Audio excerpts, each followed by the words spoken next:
ஏன் சின்மயி மேடம் வரல? பாடியிருக்காங்களா பாட்டு? ஆமாம். என்ன வரி என்ன? இந்த படத்து டைரக்டர் யாருன்னு தெரிஞ்சுதான் பாடினாங்களா? ஒரு பாடகி சுச்சுவேஷன் கேட்பாங்க, இந்த சுச்சுவேஷன் பாட மாட்டேன்னா ஓகே, வரிகள் நல்லா இல்லை, வார்த்தை நல்லா இல்லை, இல்லை தெரியாமல் பாடிட்டேன், பொருள் தெரியாமல் பாடிட்டேன் அப்படின்னு சொல்லுவோம். ஆனால் இந்த இயக்குனருக்கும் தெரியாமல் பாடிட்டேன் அப்படின்னா அந்த இயக்குனருக்கு எவ்வளோ அவமானப்படுத்துகிற மாதிரி. இந்த இயக்குனர் தெரிஞ்சால் பாடியிருக்க மாட்டேன் அப்படின்னா ஒரு இயக்குனரை குறிப்பிட்டு நீங்கள் எப்படி தாக்க போச்சு? இது மோகன்ஜிக்கு மட்டும் இல்லை, தமிழ் திரையில் உள்ள ஒவ்வொரு இயக்குனருக்குமே அவமானம் தான். நீங்கள் எல்லாருக்குமே நீங்கள் அவமானப்படுத்த மாதிரி தான். நீங்கள் படத்தில் பாடினாக்கா மன்னிப்பு கேட்கக்கூடாது. இந்த இயக்குனர் தெரிஞ்சிருந்தால் பாடிக்கணும்னு சொன்னீங்களா, அதுக்கு மன்னிப்பு கேட்கணும். ஈஸியெல்லாம் ஒருத்தர் நீ அவமானப்படுத்தி போயிட முடியும். ஈஸியாக எப்படி இயக்குனர் அவமானப்படுத்துவீங்க? ஜானகி மேடம், சுசிலா மேடத்திற்குலாம் இங்கே யாரும் ஒரு பிரிக்கின் பாடலை உருவாக முடியாதுங்க. ஜானகி மேடம் எவ்வளோ ஒரு பாடகி அவங்க. அந்த படம் பாடினாலும் அவங்களுக்கு என்ன சீப்பாகி விட்டார்கள் என்ன? பாடி முடிச்சுட்டு சம்பளம் வாங்கிட்டு அதுக்கப்புறம் ரிலீஸ் அவங்க வியாபார இடத்துல போய் ஒரு படத்தை டிஸ்டர்ப் பண்ணாதீங்க. அனைவருக்கும் வணக்கம். முத்துக்குமரன் சார் முத்தரஞ்சவர் இருக்கும்போது கத்தியின்றி ரத்தமின்றி நல்ல படம் எடுத்து வரும்போது எனக்கு ஊற்ற ஆரம்பிச்சு. நம்ம எடுத்த படம்லாம் சரியில்லாத படமோ, அவர் எடுத்து நல்ல படமோ அப்படின்ட்டு நானும் ட்ரை பண்ணுறேன் சார். கத்தி இல்லாமல் ஒரு படம் எடுப்போம். நெல்லி சார் ட்ரை பண்ணுவாங்க. ரெட் லேபிள் தயாரிப்பாளர் லெனின். இப்போ லெனின் ரெட்டு ஓகே, லெனினுக்கும் ரெட்டுக்கும் சம்மந்தம் இருக்குது, லெனினுக்கும் ரெட் லேபிளுக்கும் சம்மந்தம் இருக்குது.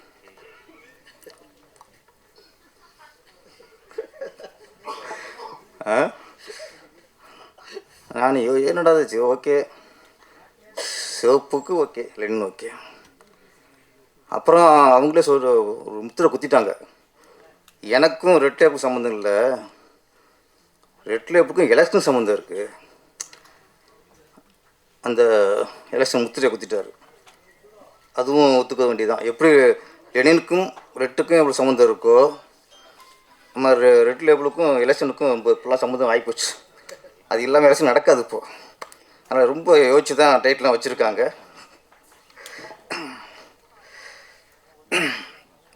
இயக்குனர் வினோத் சார், வாழ்த்துக்கள் சார். ஆமாம், ட்ரெயில் ரொம்ப நல்லா இருந்துச்சு. ஹீரோ புதுசு மாதிரியே இது ஒரு ஃபிலிம்னு தெரில. ஆமாம், கேஷுவலாக அடிச்சுட்டு போயிட்டுருக்காரு. ஒரு அழகான கதாநாயகி அஸ்வின், நல்லா பண்ணியிருக்கீங்க.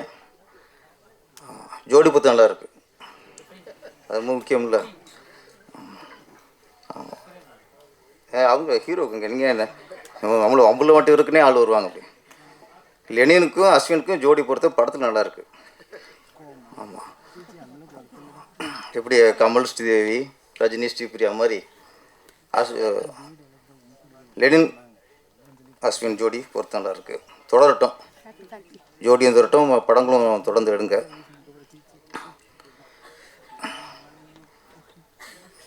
ரெட் லேபிள்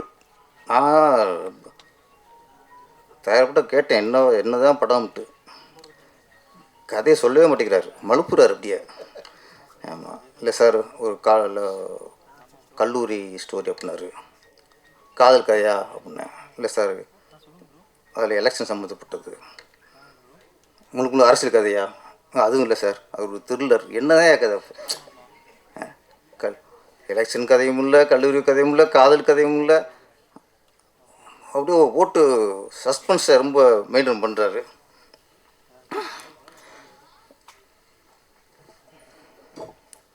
என்ன டைம் சரியாயிருச்சா? இப்போது ராகு காலம் மாதிரி வெளியே போட்டு போயிட்டேன். ஒரு இடையில 20 நிமிஷம் ஏதோ ஓரம் சரியில்லை போல இருக்குது. அந்த ஓரையில் மேடையில் இருக்கக்கூடாது போல இருக்குது. வெளியே போய் டைம் பார்த்தாரு. ஓகே, இப்போ குருவரை ஸ்டார்ட் ஆயிடுச்சு அப்படின்ட்டு திரும்பி உட்காந்துட்டார். இதுக்குமா டைம் பார்ப்பாங்க மேடையில் இருக்கிறதுக்கெலாம்? இப்போ வச்சு வச்சு இதுக்கு போகிறதுக்கும் ஓரம் தேவை வேண்டியிருக்கு. நமக்கெல்லாம் பாத்ரூம் தான் வேணும், அவருக்கு ஓரம் பார்த்து போவார். ஓகே, ஓரம் போயிட்டார். ஓகே, இப்போ டைம் நல்லா இருக்குது, நீங்கள் உட்காந்துட்டே டைம் ஸ்டார்ட் ஆகிடுச்சு திரும்ப.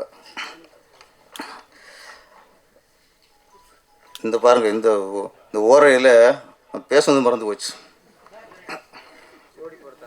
ஜோடி பொறுத்தாண்ட இருந்தது. நம்ம ரைட்ரு பார்த்திபன் சார் நல்ல விஷயம் சொன்னார். ரொம்ப காலத்துக்கு முன்னாடி நடந்தது சார். அது இப்போ திருப்பி ஆரம்பிச்சிருக்கு லின் சார் மூலியமாக. அப்போ ஏவிஎம், ஜெமினி, தேவர் ஃபிலிம்ஸ், மாடர்ன் தியேட்டர்ஸ், அந்த காலகட்டத்தில் முதல்ல அந்த கம்பெனி கதையை முடிவு பண்ணுவாங்க.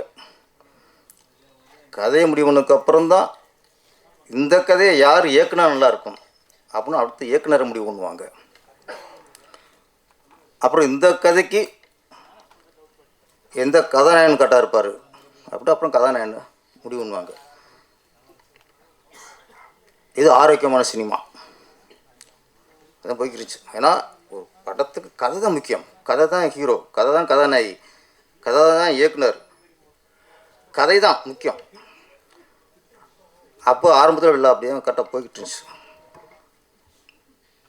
அப்புறம் பார்த்தா Sridhar, K Balachander sir, T R Bhagyaraj sir இப்போலாம் வந்ததுக்கப்புறம் டைரக்டரே கதை திரைக்கதை வசனம் எழுதுனா தான் ஒரு முழுமையாக இருக்குமா தோணுச்சு. அதுக்கப்புறம் இயக்குனர்கிட்ட கதை கேட்பாங்க. கதை பிடிச்சிருந்தா அந்த கதைக்கு யார் ஹீரோ, பிரபுலாம் இருக்குமா, கார்த்திகனாக இருப்பாரா, சத்யராஜனாக இருப்பாரா, அந்த காலகட்டத்தில் பிடிச்சி அப்புறம் ஹீரோ முடிவு பண்ணுவாங்க. அது ஆரோக்கியமாக போய்கிட்டு இருந்துச்சு. அந்த இதெல்லாம் நல்ல படம்லாம் கரெக்டாக அமைஞ்சது. இப்போது கதையை தயாரிப்பாளர் முடிவு பண்ணுறதில்ல, கதாநாயகன் முடிவு பண்ணுற காலமாக போச்சு. அது வேறு மாதிரி போயிட்டுருக்கு. இந்த காலகட்டத்தில் நான் தயாரிப்பாளராக லெனின் சாரை நான் பாராட்டுறேன். ஒரு படத்துக்கு கதை தான் முக்கியம், முதல்ல கதையை முடிவு பண்ணுவோம். அப்படி கதையை தேடி இருக்கார். அப்போ பொண்ணு பார்த்திபன் சார்கிட்ட கூப்பிட்டு கதை கேட்டிருக்காரு.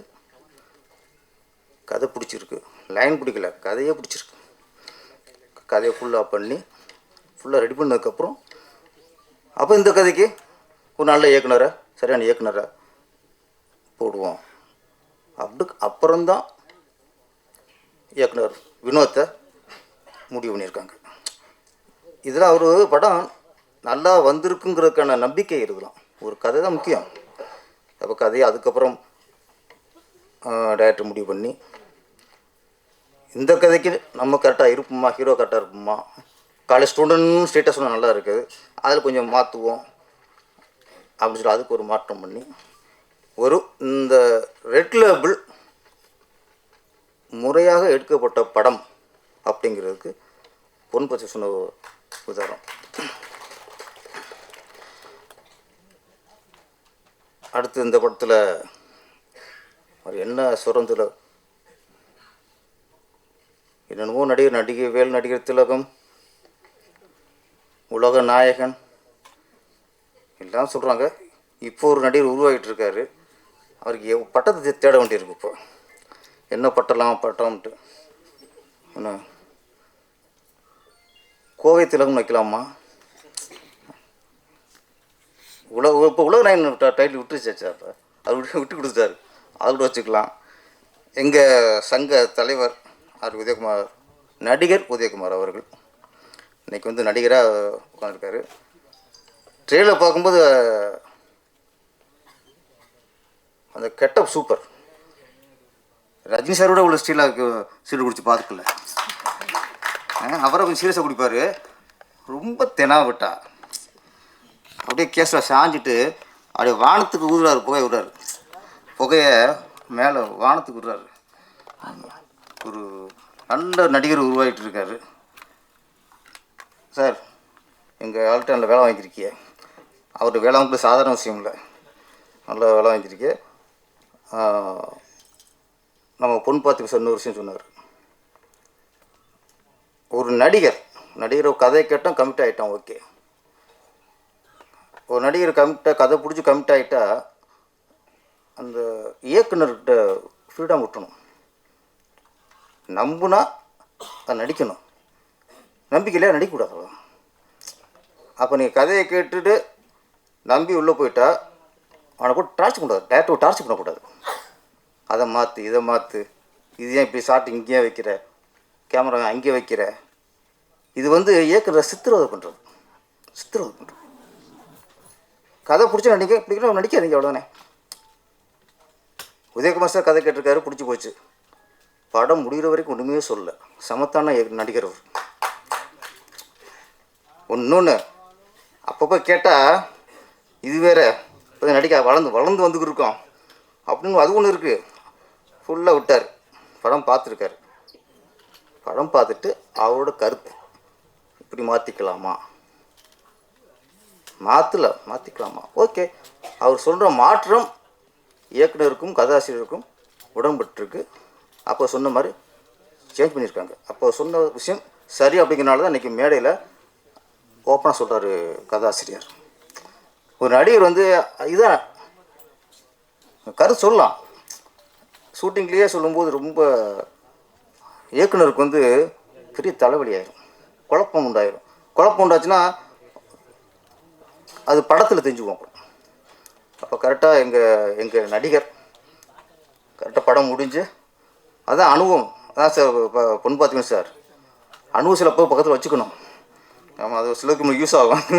அதனால் வளர வர இயக்குனர்லாம் உதயகுமார் சார் கூட நடிக்க வைங்க. அப்படியே அவர் கருத்தையும் கொஞ்சம் கேட்டுருக்குங்க. இன்னொன்று அவர் முடிவு பண்ணிட்டார். ஏன்னா இப்போ எலெக்ஷன் வருது 2026. ஒரு 5-6 படத்தில் நடித்து ஒரு ஃபேஸ் வேல்யூ உண்டாக்கிட்டு, அது ஃபேஷனாக போச்சு. ஒரு ஃபேஸ் வேல்யூ உண்டாக்கிட்டு அப்புறம் அரசியல் கட்சி ஆரம்பிக்கிறதா இல்லை இப்போ ஏதாவது கட்சிக்கு சப்போர்ட் பண்ணுறதாங்கிறது அடுத்த விஷயம். நடிக்கிறது அதுக்கு தான், வேறு ஒன்றும் இல்லை. அவர் நீ சம்பாதிக்கணும் அவசியமே இல்லை. இந்த எலெக்ஷன் முன்னாடி 5-6 படம் நடித்து ஒரு ஃபேஸ் வேல்யூ உண்டாக்கிட்டு அப்படி பொதுமக்கள்கிட்ட போய் ஓட்டு கேட்கணும். என்னது அதானே தலைவரே? ஓகே. எங்கள் சங்கத்தில் ஓட்டு கேட்டு போர் அடிச்சு போச்சு அவருக்கு.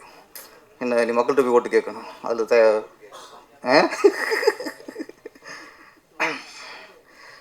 அப்புறம் அந்த படத்தில் மிஸ்டர் கைலாஷ் மேனன். தமிழ்நாட்டில் தான் நம்ம வந்து கைலாஷ் மேனன் சொல்லலாம், சமீரா ரெட்டின்னு சொல்லலாம், ராகு எல்லாம் சொல்லலாம். நம்ம நாட்டில் உள்ள ஜாதி, தமிழ்நாடு ஜாதி சொல்ல முடியாது. எங்கே நம்ம இப்போ நான் ஒரு பேரை சொல்லி மிஸ்டர் ரமேஷ் வன்னியும் சொல்ல முடியாது, வினோத் தேவர்னு சொல்ல முடியாது. ஏன்னா எதுக்குன்னா அப்போ மலையாளத்தில் ஈஸியாக அது கேஷுவலாக இருக்குது. மேனன் அங்கே பார்த்தா அங்கே ரெட்டி, ஆந்திராவில் அதுவும் தப்பாகவே தெரில. இங்கே தப்பாக ஏன் தெரியுதுன்னா இங்கே ஜாதி ஆட்டி படைக்குது. ஜாதி பேர் இருக்கிறனால தான் ஒருத்தன் ஜாதி பேர் வச்சாலே இங்கே பிரச்சனையாக இருக்குது. இல்லை இங்கே கைலாஷ் மேனன் வந்திருக்காரா? ஓகே, வாழ்த்துக்கள். நாங்கள் உங்களை இங்கே சொல்லுவோம். நாங்கள் உங்களை பார்த்து பெருமைப்படுறோம். கைலாஷ் மேனன் வாழ்த்துக்கள். பாட்டெலாம் நல்லா இருந்துச்சு. முக்கியமாக ஏன் சின்மயி மேடம் வரல? பாடியிருக்காங்களா பாட்டு? ஆமாம். என்ன வரி என்ன?